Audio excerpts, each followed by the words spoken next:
All right, we should now be streaming on YouTube, but it's probably going to be under a different link than the one I tweeted out. And this is so freaking annoying. Zoom, whatever the fuck you guys are doing the last 2 days, stop. It's just such an annoyance, man. I spent like hours and hours and hours trying to figure this nonsense out. Yeah, we're streaming now, but the other way didn't work. Right, we should now be streaming on. There we go. But it's under a different, and this is the problem. Like it's not under the link that it's supposed to stream under that I tweeted out. So now I got to redo the tweet. Maybe delete the old tweet or retweet this. Yeah, and it's like annoying because I can't like tweet out the link. This is why it's a combination of Zoom making changes because they're actually getting business now, and YouTube like making ridiculous changes.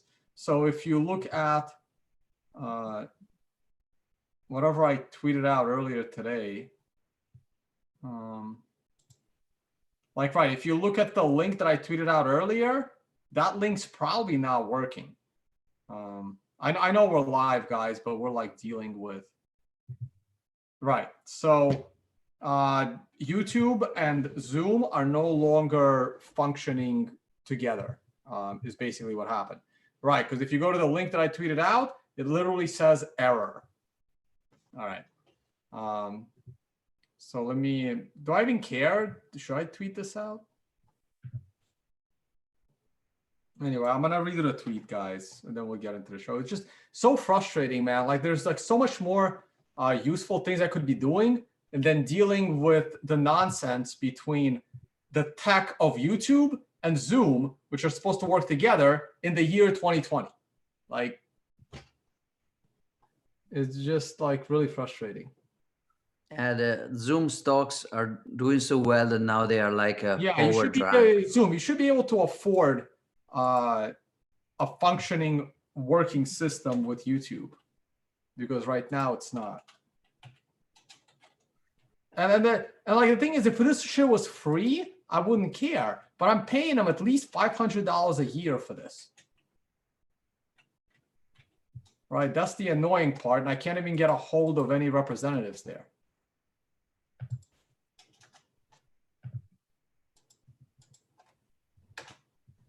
All right, hold on. Now I got to get the YouTube link. And all of this is going to be, this is how the podcast is going to start, basically.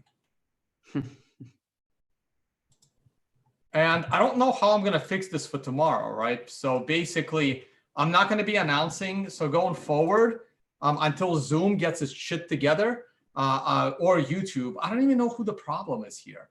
Until they figure this out, like I won't be able to inform people where the YouTube is actually being streamed other than somewhere on my channel. Like the link that it's supposed to stream into doesn't actually work. So it just streams to a whole new link. Anyway, frustration aside, here we go. We are functioning once again, not the way we're supposed to, but at least it's live streaming for a change, unlike yesterday. Yeah, this is like half my day trying to figure out how to live stream again. All right. Frustration aside, thank you, Giacomo, for coming back on the show. My pleasure. I decided to follow your style in any way at this point. So even a hairstyle is the same right now. I know. I actually shaved. I figured like most people like start growing a beard when they're in like in isolation. I'm like, you know what? I'm gonna give my skin a rest because it's not comfortable having a beard. I don't know how you like it. Yeah, it's comfortable not to shave, but then it gets too much. Also, my beard is not very nice. It's not very well connected. It's not really, I cannot do like the Tony Stark stuff because it's all disconnected. So, all right, let me tell the people waiting in that other stream in another.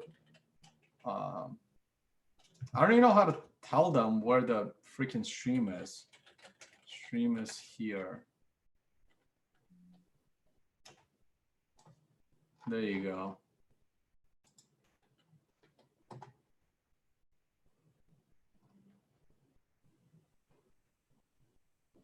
Yeah, I don't know. They're so frustrating dealing with YouTube. People think it's so easy, man. Like people are like, your microphone's bad, your camera's bad. You know, it just gets very frustrating. Anyway, I'm looking forward to starting trading again. So that's the good part. But the market's open in less than an hour. So let's get the show on the road. Giacomo, tell us how your isolation's going. Well, from the point of view of everyday life is not bad. The only problem was that for the first week we had an overload of we had an addiction over information about this stuff going on. So we spent most time on Twitter and on news and on medical papers, and then we didn't sleep much. We didn't work much.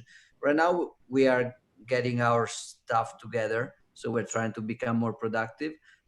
Thing is that without, I mean, my job is consulting, so without physical presence, it's not as rewarding from the monetary point of view. So I am actually working more.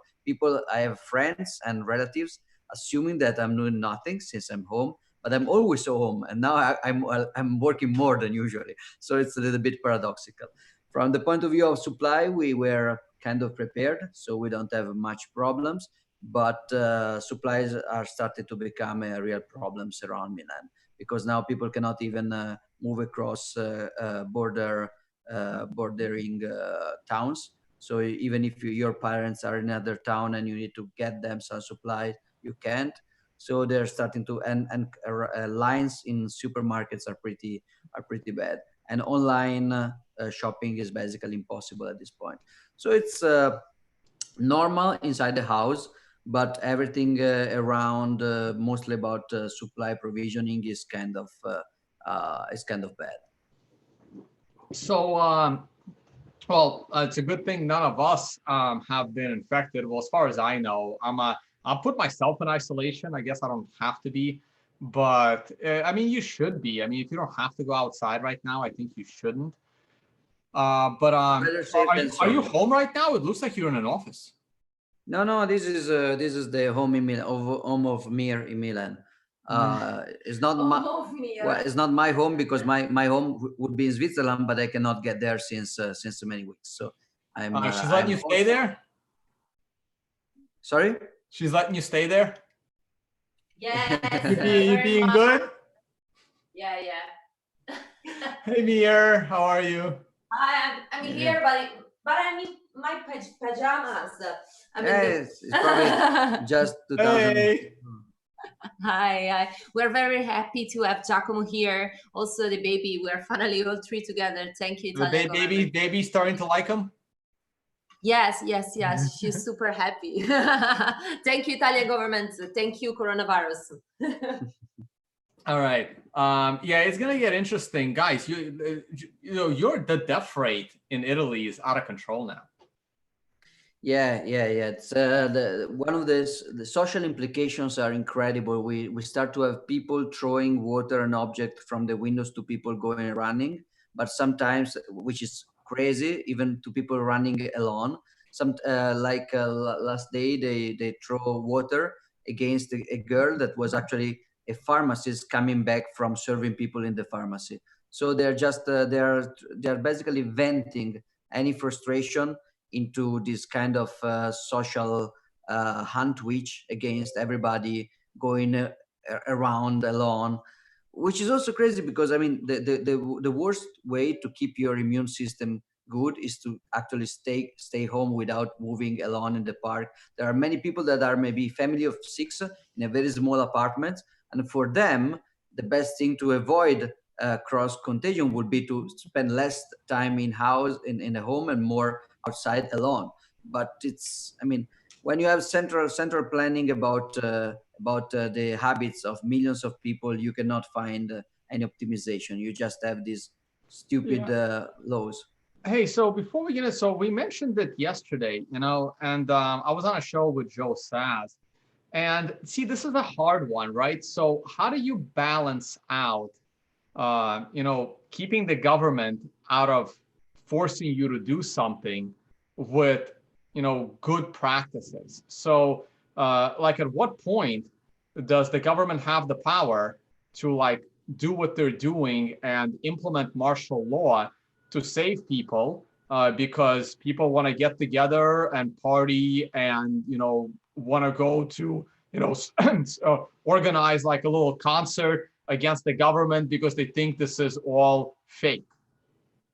I think it's not even a trade-off. It's always basically less government, the better, without any kind of trade-off. Because, of course, if you think a trade-off between freedom of people to do what they want and to take their own risk, and one efficient central planning, there would be a trade-off.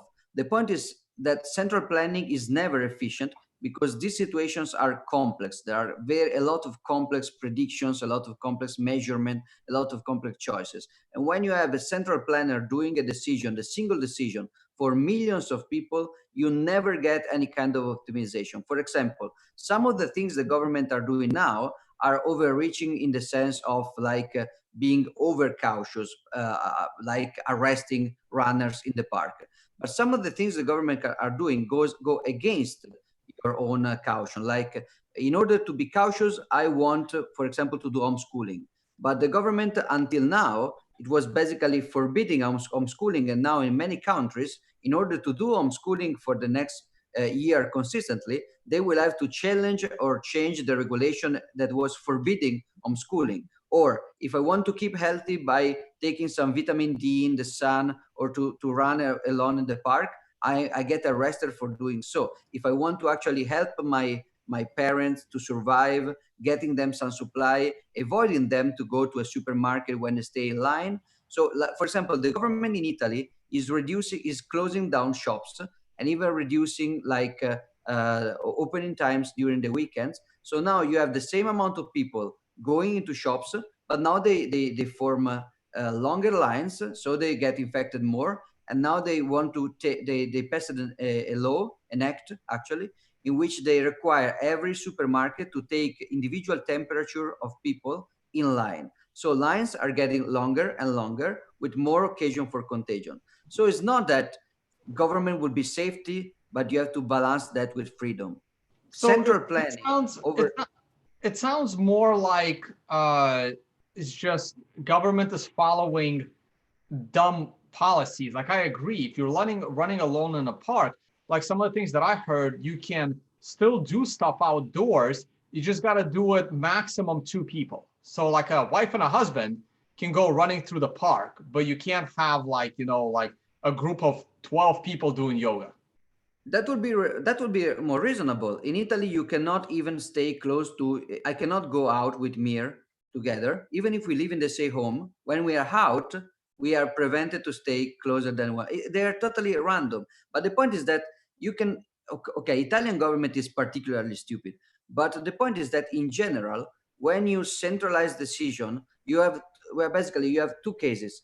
Either a situation is very, very simple, and then you don't need the government because it's so simple that everybody will know that if you get out of your home, you will die, and so you will stay in. Or it is complex and subtle. When it is complex and subtle, any kind of central planning without any competitive competitive strategy will be absolutely less efficient, more corrupt, and basically will produce, like in Italy, we have this very bad habit. So they issue the regulation X. For example, don't gather in groups of 100 people. Nobody follows the regulation X. The government cannot really enforce it. So they start to enact, they issue the regulation Y, which is way stricter than X, like just die alone in your home. So that they assume that somebody, in order to not violate too much the regulation Y, we start to approximate the behavior of the regulation X. But this is like a spiral, because they will do more regulation, they will not enforce. So people will trust less and less the regulation, and they will start to read between the lines of regulation and do what they assume is reasonable. So it's like a continuous spiral of over-regulation. Yeah, no, I'm with you. And I will say that like one of the stores, where I went shopping, they actually did it really smart. They limited the number of people that could be in the supermarket at the same time.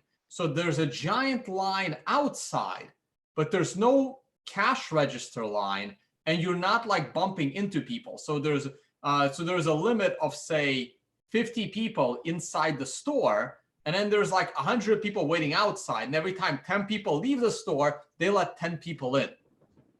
Yeah, of course, the best thing would be to release regulations on markets in order to have more shops being able to be open and to serve people in more hours. So you will have less lines because you will have more spread out services. And here's the regulation that I don't understand. They're like, everything has to only open during day hours. They should be encouraging 24 hours to spread out the people coming, because I would rather go in the middle of the night because less people would go. Same. That's the point. I mean, it's not a matter. I mean, for me, it's also a matter of ideology, but it's also a matter of really science. In complex system, if you let decision to people that have no skin in the game, no information, and no incentives to apply reasonable regulations, they just can't, because they don't have an incentive to do that, and they don't have the information to do that. It's like the Soviet Union pricing problem. It's not the point that your Soviet hierarch is not a good guy. The point is that he doesn't have the incentives or the information to understand what's going on. The market do have the society and the market do have information and incentive to make things better. A shop owner has incentives to make things better, and you have incentives to go to shop when it's less crowded and not more crowded. All right, and one last thing, because I see it in the comments, and then we're gonna get on with the news. I mean, there's all these conspiracy theories, right? Like, for example, we're already getting a question: how do you know they are trying to save us?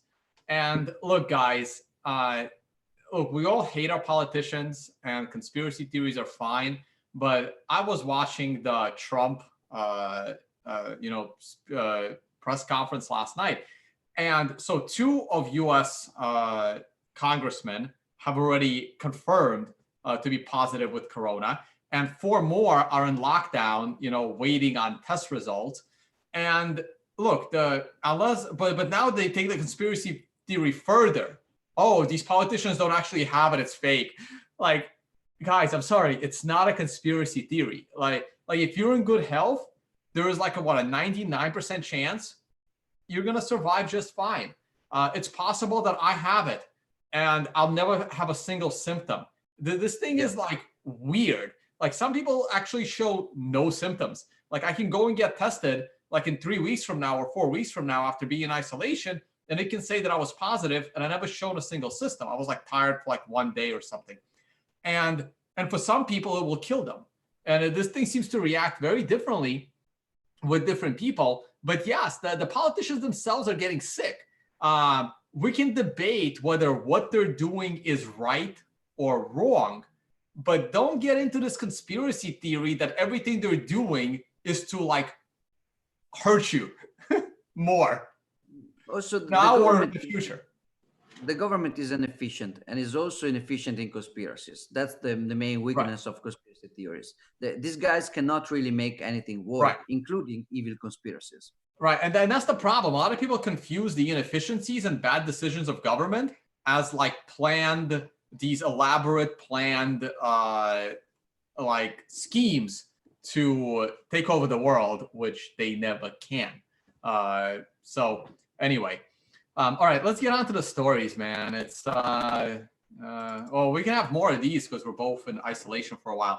You started writing for Bitcoin Magazine, Giacomo. Yeah, not the first time actually. I wrote the series of articles about discovering Bitcoin a bit ago, and I will write a new series of articles. But these 2 articles were I proposed them after the Trace Mayer situation in Unconfiscatable. And because I thought it was kind of urgent to make a few points about privacy and scam coins. Most of the content of these articles are actually the things that we have said on stage during Unconfiscatable, during panels and discussions.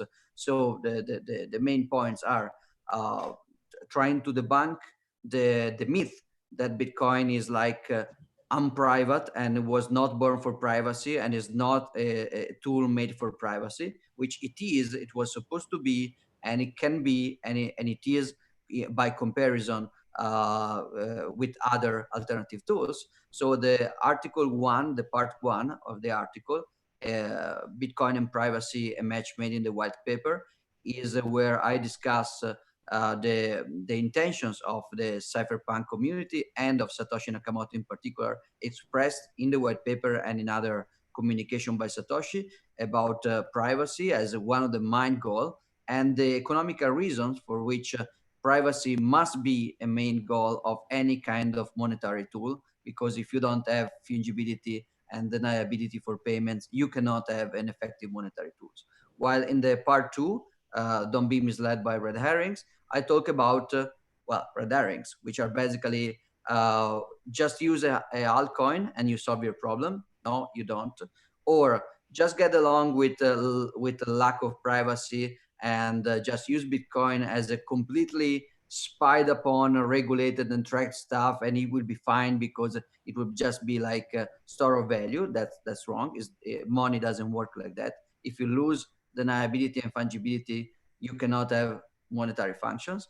And the other one is basically the idea that you can have both, like Bitcoin as the hyper-regulated, hyper white-listed store of value, and then some shitcoin as a private transactional gateway between different Bitcoin owners, which cannot really work. So I try to elaborate that and to defend the idea that we should all use best tools for privacy. Either if we are in our home, we should use locks and curtains and shades.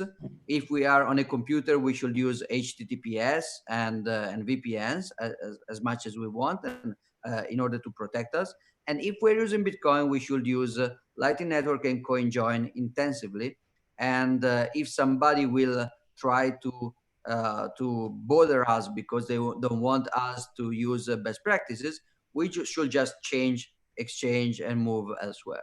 So that's the main point. You can find both articles in the homepage of Bitcoin Magazine. Bitcoin Magazine has changed a little bit. Right now they are doing like a weekly topic. So they have a weekly cover. This one is about the mixing case, the trial for the mixing. And around the topic, they collect a few op-eds. They don't give news anymore. It's not anymore about news. It's about op-eds on topics. So this week, I have these 2 articles about these topics. And I suggest people to read it. There are a few prediction of the tools and practices that will make privacy better in Bitcoin in a few months or years. And let's be cautious and mix coins and let make every Satoshi tainted.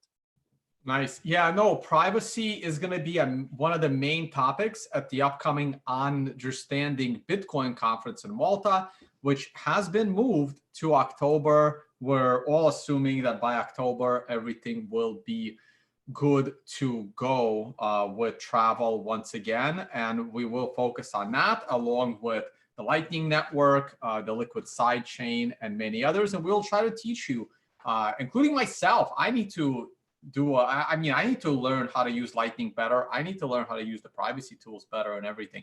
All right, before we move on to the next topic, just want to address one question from the live chat. Red Cano asks, when you, talking to me personally, Tone, when you entered the USA, were you requested to go into self-quarantine? So that's actually an interesting question because no one asked me anything about the coronavirus. So when they scanned my passport as I'm entering the USA, only like 3 days ago, by the way, I'm entering the USA and I flew out of South Africa 12 hours before South Africa closed international travel. So 12 hours later, and I'm there for God knows how long. I'm actually glad I'm back. Probably I'm at a much higher risk of catching coronavirus here than I am in South Africa. But at the same time, I'm also, I feel that I'm healthy enough, so I'm not that scared of it. It's more that I put myself into self-quarantine, not to try to contaminate others. in case I caught it in my travels from South Africa to the US.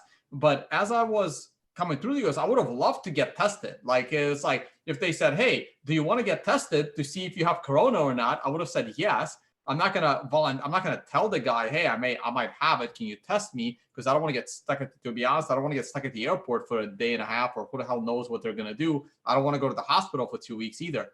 So they didn't really ask me any questions. They didn't take my temperature. He scanned my passport. I'm assuming he knew where I was flying in from.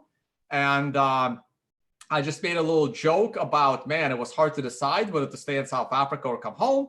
I decided to come home. The guy laughed a little bit and said, you're good to go. And I don't know if that's a good process or a bad process, but I was out of the airport like that. Okay. On that note, let's move on to a very interesting topic, Giacomo, and that is coming out of your country. So one of the banks in Italy polled its users not a little while ago and discovered that they were very interested in Bitcoin. So what this bank did is apparently they created a platform called Hype Bitcoin. I don't know if that's the name I would have gone with, but it's a platform called Hype Bitcoin, and they are working with a company called Conio. I am not familiar with Conio. I probably should have clicked on this link before starting this podcast, but it's all in Italian, so that doesn't really help me much.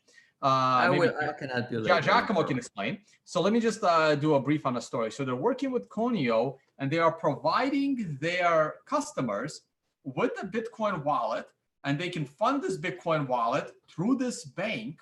And they're offering people to have custody of their Bitcoin while providing banking services, which is very interesting. Tell us a little bit about Conio, and what this bank's up to. So basically, Conio is an Italian startup. The name is from Latin, but also Italian. Conio means basically coinage, when you melt metal to do a coin. So that's the origin of the name. It's a little bit unfortunate because in some South American and Spanish countries the sound may actually be something different, but it's Conio, yeah. And these guys, they created first a Bitcoin wallet, with a 2 of 3 multi-sig scheme. It was not very well received by the community initially because the 2 of 3 scheme, where 2 of the keys are maintained by the wallet provider, it's basically a custodian wallet. So you have to spend more fees when you move your transaction, because I mean, if you use Coinbase and you want to move Bitcoins from Coinbase to Coinbase, you spend nothing because it's just a database. But if you use Electrum and you move, you spend a little bit for fees, but at least it's completely non-custodial. If you use this kind of setup, you have to move spending fees for a 2 of 3 transaction, which is pretty big, and it's also custodian because they have 2 keys over 2. 2 keys over 3. So at the beginning it was not well received, but then they started to pivot a little bit, becoming less and less a Bitcoin wallet per se, and becoming more and more a Bitcoin exchange. Leverage the fact that Conio is invested by the Italian Post Office company, which is a very big institutional company, and they started to have good deals with banks and stuff like that. So the idea is that Conio basically became an exchange with a mobile app and with this kind of 2 or 3 internal security, which is not very optimal in order to move coins, but it doesn't hurt compared to other exchange too much. So it became let's say, an Italian exchange. Banca Sella, on the other hand, Banca Sella is a bank that became very, very, basically, it hit the news in the 90s, in the late 90s, because they were the first bank in Italy to actually start to provide services for e-commerce and cards over the internet, and even a little bit of gaming, gambling, and stuff like that. So they were very aggressive about the internet in late 90s, and they became from a very small, very little family-run local bank for agricultural purposes. They became a very important tech bank in the 90s. Now they are basically doing that again. Sella decided to be the first institutional and incumbent regulated compliance bank to completely integrate the Bitcoin purchase capability inside their mobile app. So the app was called Hype already since 3 years. So it's not Hype Bitcoin is not really a name like we have to hype Bitcoin. There was a app called Hype that was the mobile app for Banca Sella services. And now they integrated Bitcoin purchase as one of the main functions inside the Hype app. So the normal app that is already used by a few millions people, especially young people, they have a lot of young customers that don't want to open a traditional bank account, so they open a Hype account, which is a little bit like the local version of Revolut or I don't remember the name, and something in UK. So these new like smart banks that young people can open very, very easily on their cell phone. The difference that in Revolut, you can buy Bitcoin. You just buy a Bitcoin denominated, you buy Bitcoin denominated credit, but you cannot withdraw Bitcoin or deposit Bitcoin. While with Hype and Banca Sella, you can withdraw Bitcoin and deposit Bitcoin. So it's like a normal Bitcoin exchange with two major advantages. One, for people living in Italy, they cannot actually, I mean, on exchanges, you always have the problem of like having your deposit wire transfer denied or your bank account flagged because you're sending to an exchange or from an exchange. In this case, you have the exchange inside your own traditional regulated bank. So basically, it's easier if you are a fiat customer of Sella. You just move zero cost, instant to the exchange.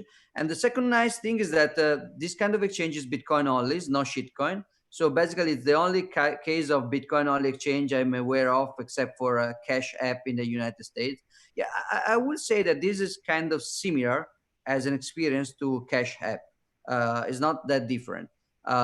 Maybe they are smaller, less cool, less technology, but it's basically the equivalent of Cash App. A Bitcoin only well integrated exchange inside a traditional bank account. Also, now every pre-existing customer, so like it says here, 1.2 million of customers in Italy, especially young people, will find a buy Bitcoin button. But if you see, there is not a screen of the app right now, but I have seen the app is incredible. You have basically wire transfer, so pay or receive a fiat euro. Then you have immediately Bitcoin, and then you have like phone charges and other services. So Bitcoin is the second function, super in evidence. Very, very, I mean, it's a very strong commitment to this kind of Hey, Giacomo, I think I have to interrupt you. Apparently, Bitcoin is rising in price. Oh. Strange, because it was dead, right? People was claiming it was dead, so that's surprising. Holy shit, look at that. We're up to 6,500. Wow. How's the stock market doing? Because I last night it was a disaster, and I guess they passed the stimulus package. This is crude, and this is the S&P.